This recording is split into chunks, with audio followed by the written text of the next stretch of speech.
How's it going, everyone? Hope you're having a beautiful day, and let's hop into this video.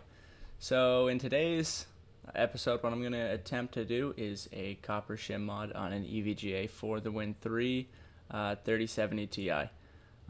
The memory temperatures aren't ridiculous. 98 Celsius isn't crazy high.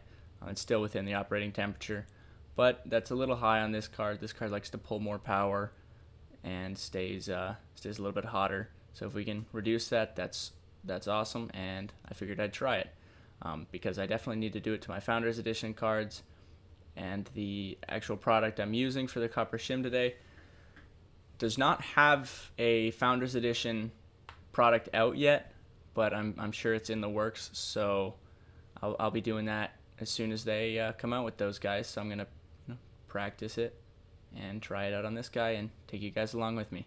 So we'll see if we can get improvement on 98 degrees Celsius, see if we can do better than that. The card below it also gets a little bit hot, but not as bad as this guy. But yeah, we're going to see how it goes. I'll catch you with the card on the table. Hey, what's going on? Oh, welcome to the table. We got the 3070ti pulled and are ready to attempt this modification. So you do have to pull basically everything off. You got to get the IO bracket off, the backplate off, and then the cooler comes off last for the Win 3 edition of the EVGA 3070ti. So you just want to start on the back, grab your screwdriver, and start pulling screws on the back plate. So you have, I don't know the number, but you have a few that are like this, which are just a screw because they've got captive nuts underneath. And then in this corner, this bottom corner, and this bolt here, and yes, this one, they're a nut and bolt system. So you gotta pay attention to those and try not to lose them. But other than that, they're all the same.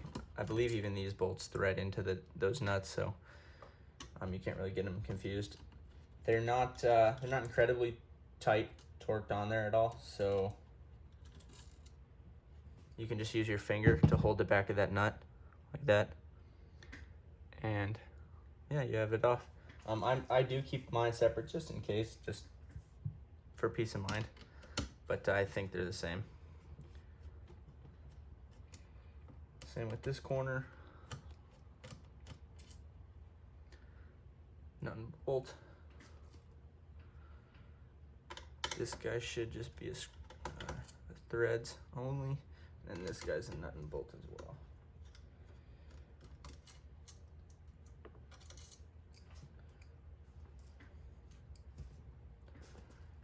It helps having a magnetic screwdriver. Ooh, that one's on there actually pretty tight. Ooh, might need a screwdriver for that one, or a wrench for that one. And then there is one underneath this little EVGA sticker. I just find it with a screwdriver. I don't bother with pulling the entire sticker off. But you can just. Oh, where that one goes.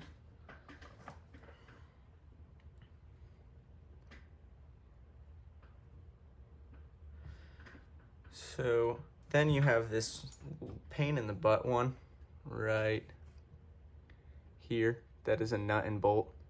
I don't know if the camera is focusing in enough to see that. That's a nut and bolt.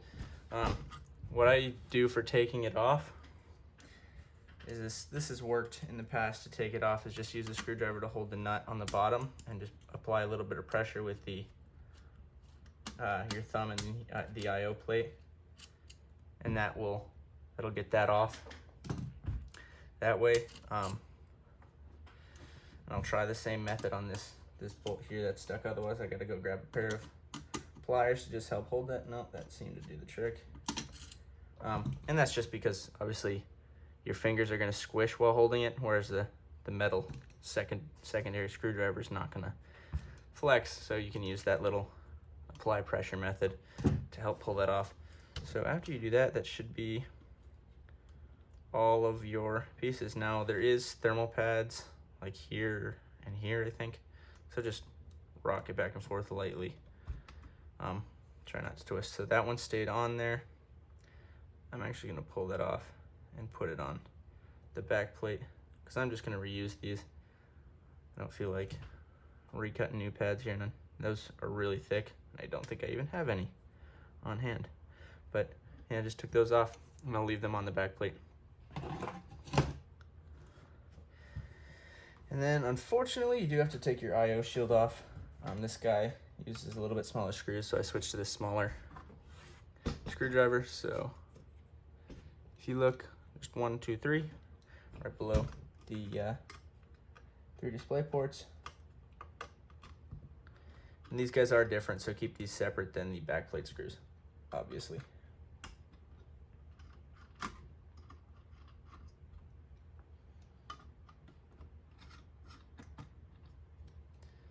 Once you get that off, out of frame, that guy pops off, and you're good to go. So now you can tackle with actually getting the heatsink off of the PCB, and that starts with these 4 screws right here.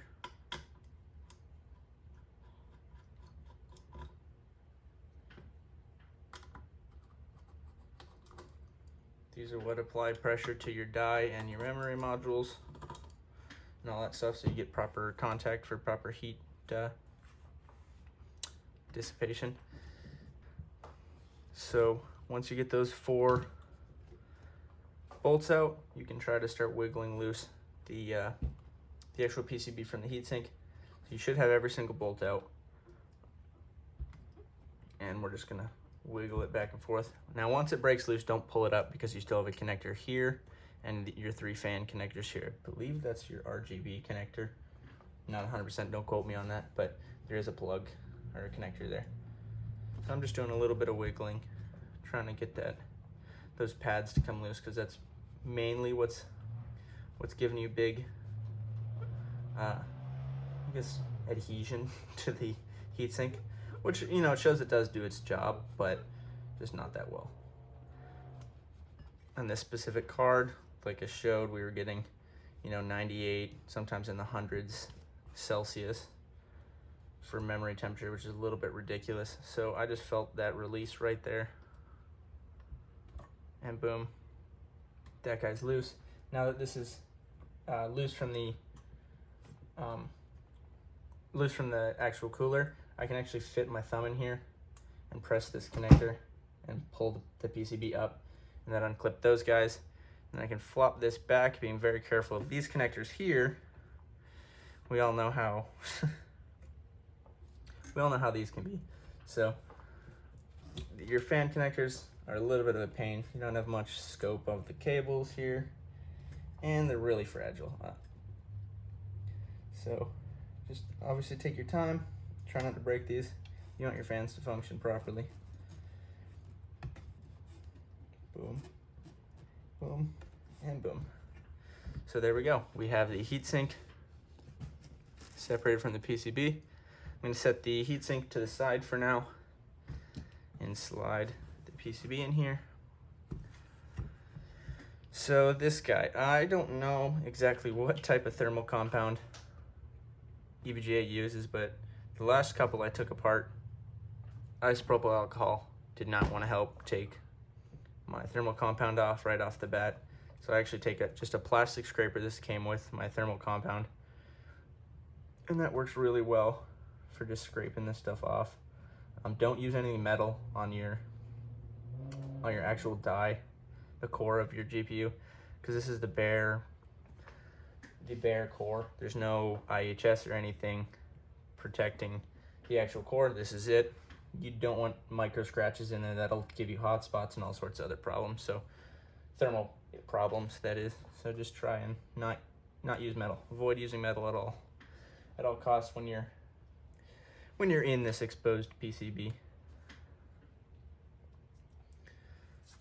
So, and then again, the same thing with the memory modules. This, whatever thermal pads they use, this stuff is really sticky. So I just run the pad over, or the spreader, plastic scraper over here, over top of the memory modules, and then I have a paper towel that I'm just using to wipe that stuff off. If you just saw there, that stuff's really sticky and gooey. So this scraper does a good job of getting it off the bat. Just going through on each one. And once you do your first pass, try not to go back over until you've wiped it off again, because otherwise it'll just keep spreading it. This stuff, I don't know what type of thermal pads these are, but they are sticky.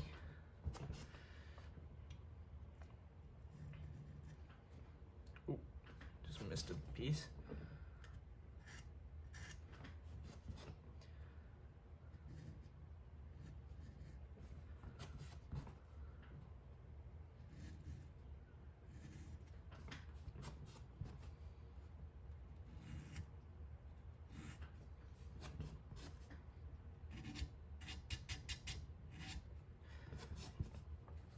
I went double time over that one. See how it kind of spread that all real thin.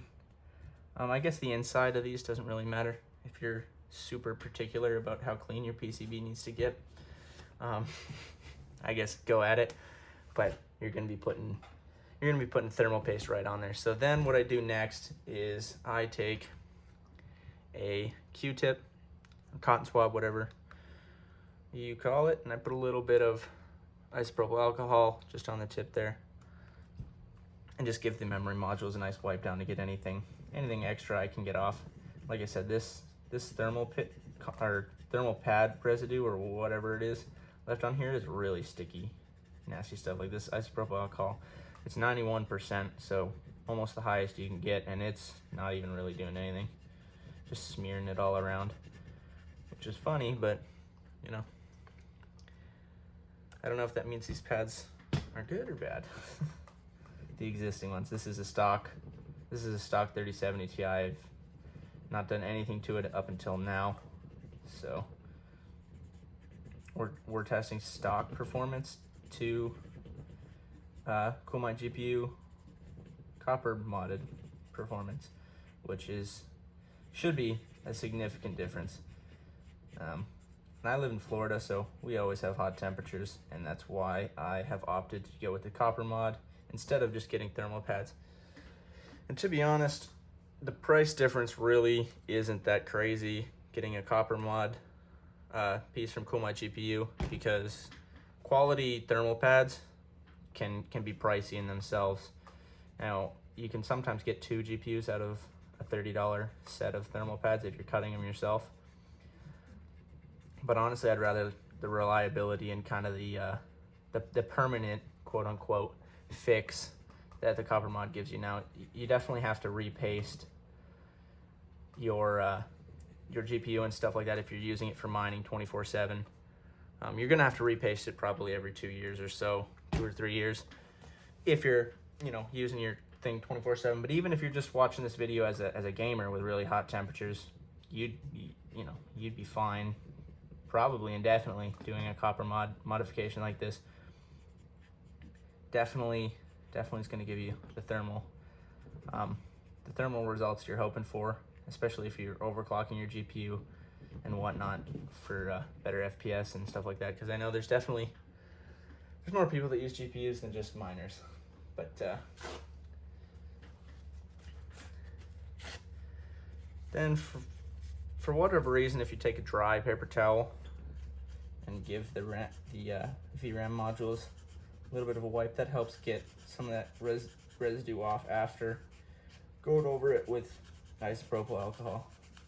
This stuff is sticky, and for whatever reason, the isopropyl alcohol and then a dry paper towel helps cut that stuff off the modules as best as you really can without spending 25 hours cleaning the thing. I'm sure if you had like one of those hydrosonic cleaners or whatever with electronic grade fluid, I'm sure you could dunk this whole thing in there and it'd take that stuff right off, but I don't.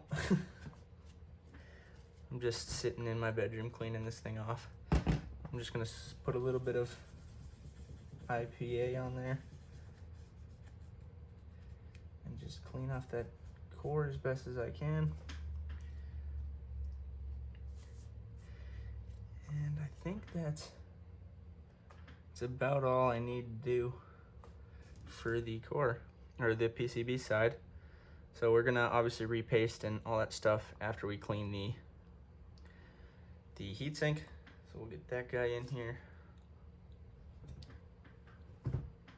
So the heatsink is a lot more simple because there's nothing really you can damage.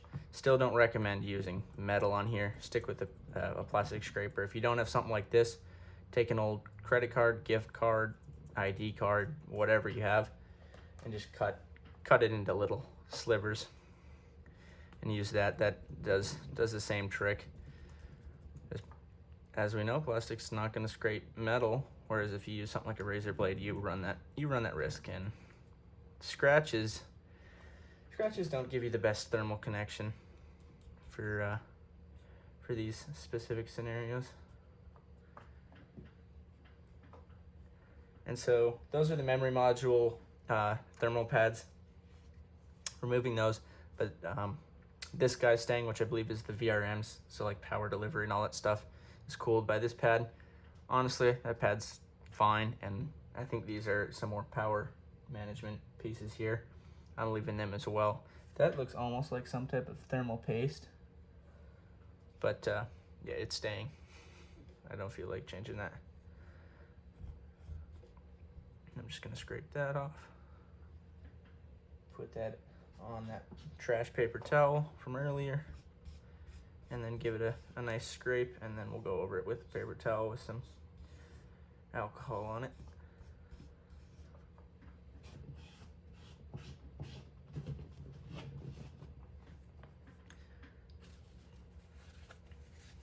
Grab a little square.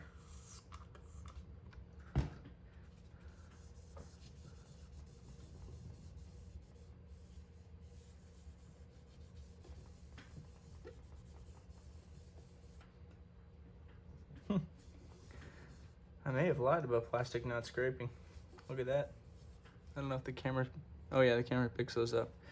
That looks like there's little scratches all in there. That's funny. Well, I guess don't press as hard as I did.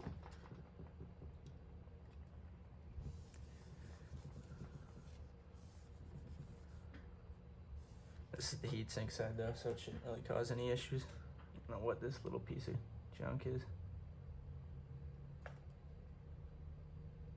It's like pitting. This copper plate, what the? That is strange. There's literally like a concave hole there. Like a crater. What the? I don't know if the camera's picking that up or not, but there's literally a little hole that's right where the die goes. Very interesting. All right, so that guy's good. Like I said, I'm leaving these and those pieces of thermal pad on there, and I'm just gonna switch back over to the PCB, and we're gonna get ready for putting the copper plate on. I'm just grabbing one out of the bag here. I ordered a couple because I got a few of these cards. So you just want to make sure your orientation is correct before putting paste on, so you're not all mixed up and confused and set it on the wrong way, and then you got to pull it off and it's covered in thermal compound and all that stuff. So this specific guy right here sits like so. It hugs the socket, the die core, and sits right over your RAM modules perfectly. And if you look, there's cutouts here. It doesn't extend past here. There's a little indentation here.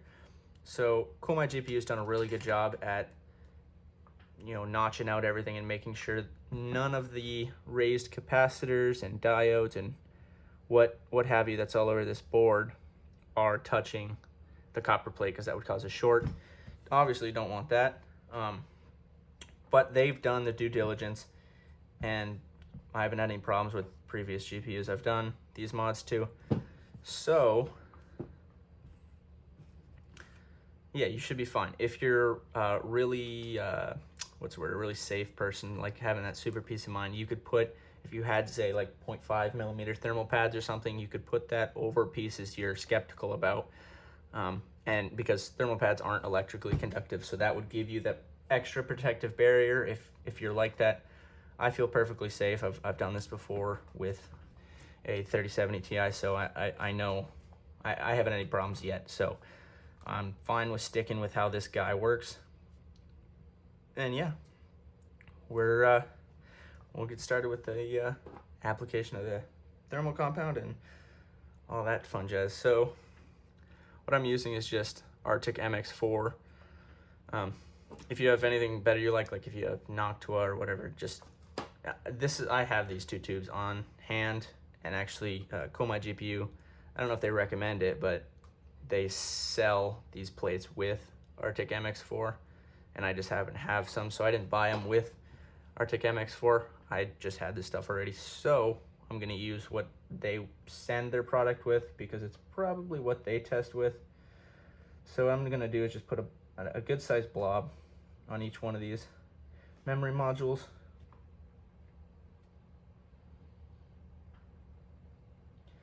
And then grab my scraper or spreader or whatever you want to call this, and get this nice and thin, spread out all over the GPU.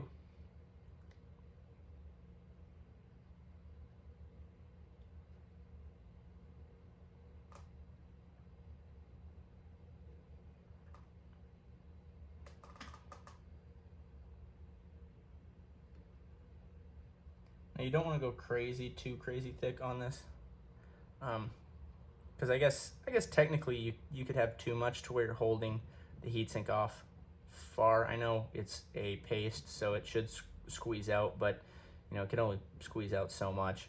So you don't want to absolutely overdo how much paste you put on there. Just make sure it's covered completely and it's a fairly consistent amount across the whole entire chip, and you should be just fine.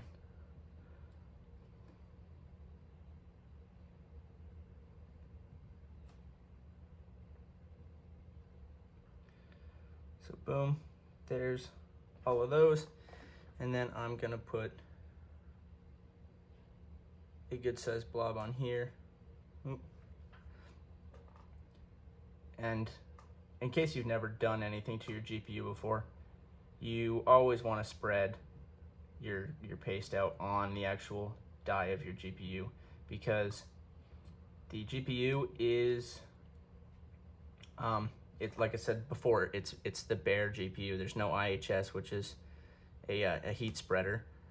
There's not a heat spreader over this core, so you have to make sure the entire thing makes as best thermal contact with the cooler as you can. So that's good. I'm gonna wipe off my scraper and then grab my plate and plop them down. So I give this a little bit of a wiggle, squish it down, apply as much pressure as I feel safe to, just make sure that's properly seated, and boom, there you go. Then what you're going to want to do is take some more compound. So this uses obviously a decent bit of thermal compound, so just make sure you have nothing. Sometimes stuff comes with little itty bitty bits of thermal compound. You want a little bit more than, I guess. I think with this specific plate they recommend 2 grams. So this is a 8-gram tube. So if you had a little 1-gram tube, which I've seen, you probably are gonna need more than that. And then you don't really need to spread this out nice and thin. I'm gonna give it a little bit of spreading out, just so it gets as much contact as possible with the heatsink. But you don't have to make sure this is perfectly spread out or anything. You can just kind of blob it around. This will actually press out to where it needs to be, and do its job just fine. And then I'm gonna take my little bit of extra that I have and just put it right on the, because I got some left over on my spatula. So off camera here, I'm just spreading it out on the heatsink, just so I'm not wasting that little bit of extra that I don't really need, but I don't feel like wiping it on a towel. All right, and then you're just about ready to actually you are ready to reassemble this guy. So once you actually have this thermal pasted on there, it's pretty stuck on there. So you can see it's on there. We have everything ready to go. If I hold it upside down and wiggle it around a little bit, it's still on there, still in position, still good to go. And I have found that if I put the heatsink down, it's way easier to line these up because these studs are coming up, and yeah, I've just found it's easier. You can do it whichever way you prefer, but I like dropping the GPU, the PCB, onto the heatsink, because if you look here, you can look through one of these holes and line it up with one of these holes, the pressure mounting holes, and yeah, you know you've hit your mark, you know you're good. So now that guy's on there, you can put your screws in. So all I'm doing here is I'm just getting them started at first. Getting them on the end of my screwdriver.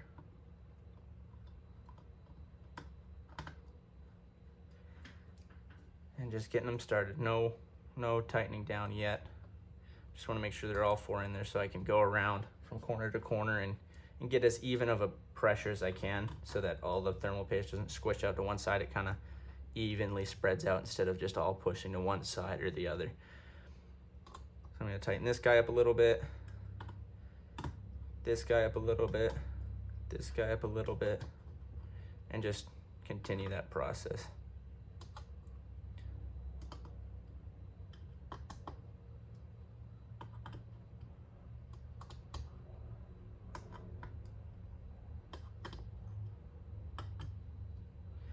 And then another thing you can do before you fully crank them down is just make sure all your other holes are lined up.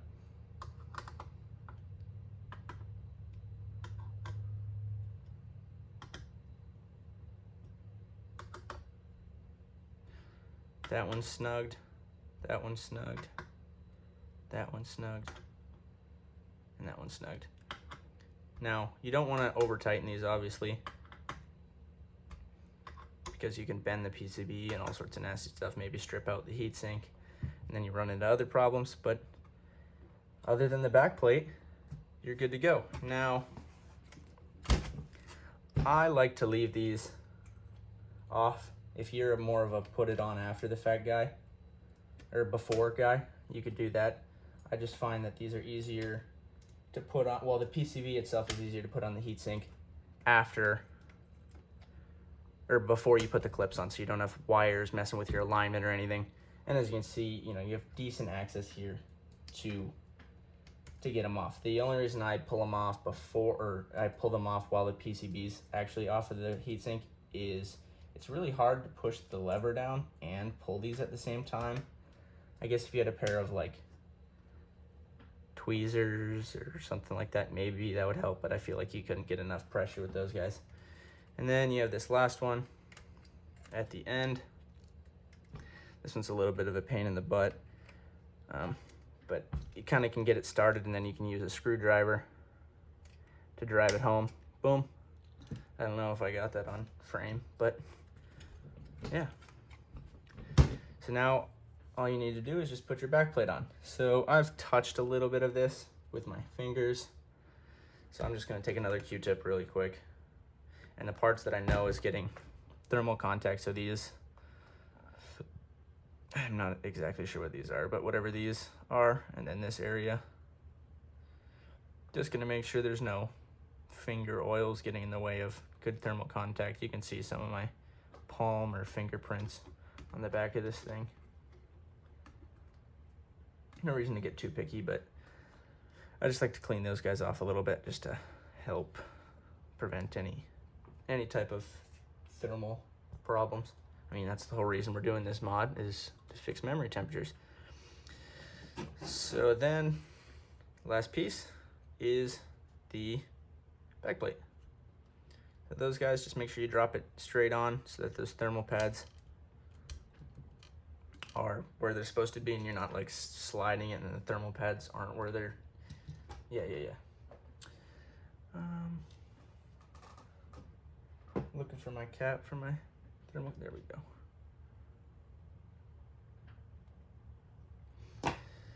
All right. So I'm gonna start in the back here and just get a couple screws in, and then we're gonna put the IO shield back together. I'm just putting these in so that the whole entire thing doesn't slide around while I'm trying to put the IO shield on.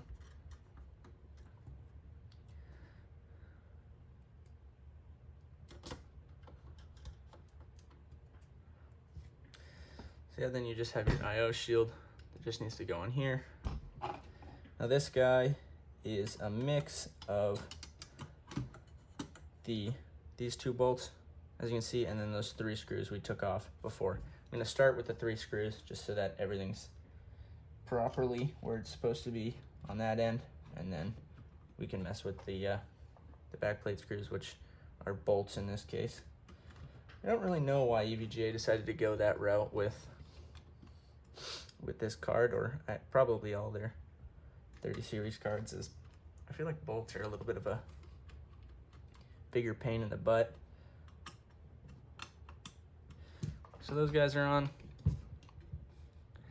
and now we're good to put the rest of these guys together. So boom, boom, boom, boom. This is my last screw, and the rest are all nuts and bolts. So for putting them back together, you can also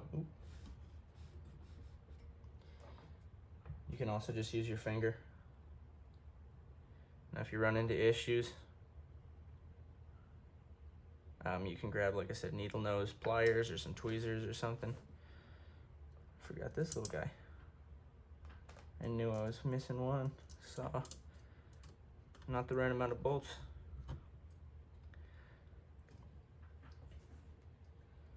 So you just, if you put the screw in first, then you can kind of balance this nut on your finger. And get it started.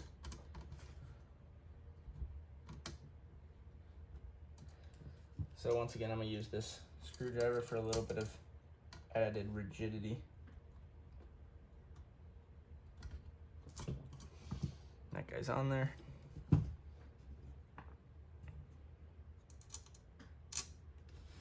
Spin this sideways so I can actually get back here.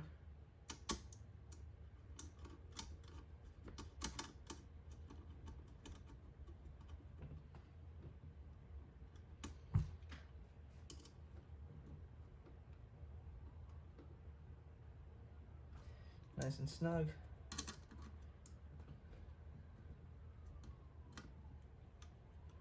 Retighten this guy. Nice and snug. And then we have 2 simple to get to ones, and this one is a big pain in the butt. So this is what I mean with getting everything aligned, is that IO shield. If you put these in first, sometimes these bolts won't be lined up, and that's more of a pain in the butt than just pushing the bracket into the correct spot. But yeah, you can drop these guys on, and then start putting your nuts on the back. Once again, I'm going to spin this guy so I can actually grab it.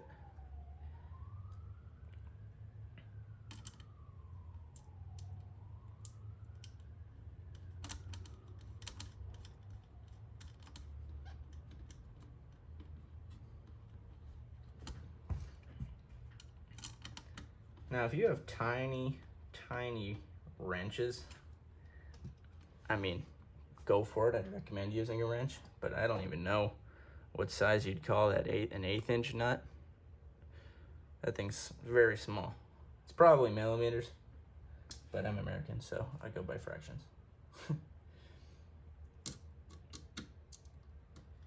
Put this guy on.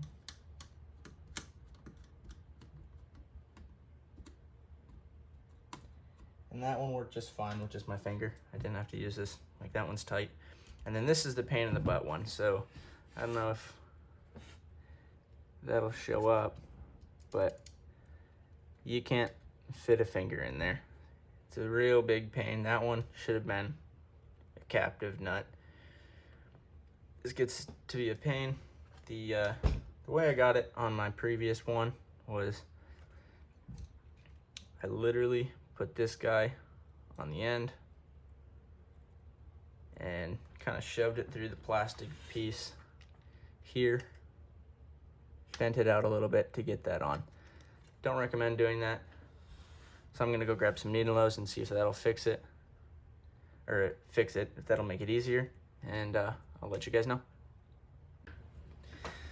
So unfortunately, needle nose didn't help, but I was able to get it on there. As you can see, little dent on this piece of plastic. It's because I used the end of my screwdriver to hold it in there. I just went like this and held it on there. A little bit of flex on the plastic, not gonna affect anything, just kind of sucks that you have to do that. What would probably work is if you had like needle nose tweezers. I tried tweezers. The tweezers I had actually were too tall for that. So you'd have to have needle nose tweezers or something like that to make that work. But yeah, other than that, your GPU should be ready to go.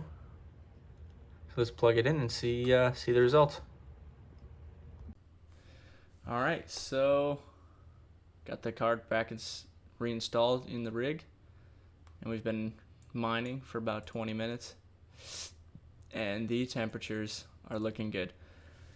So we came all the way down from about 98 degrees to 76, which is 74, which is that's a big jump. 24 degrees in difference. Definitely worth it. Definitely is doing its job.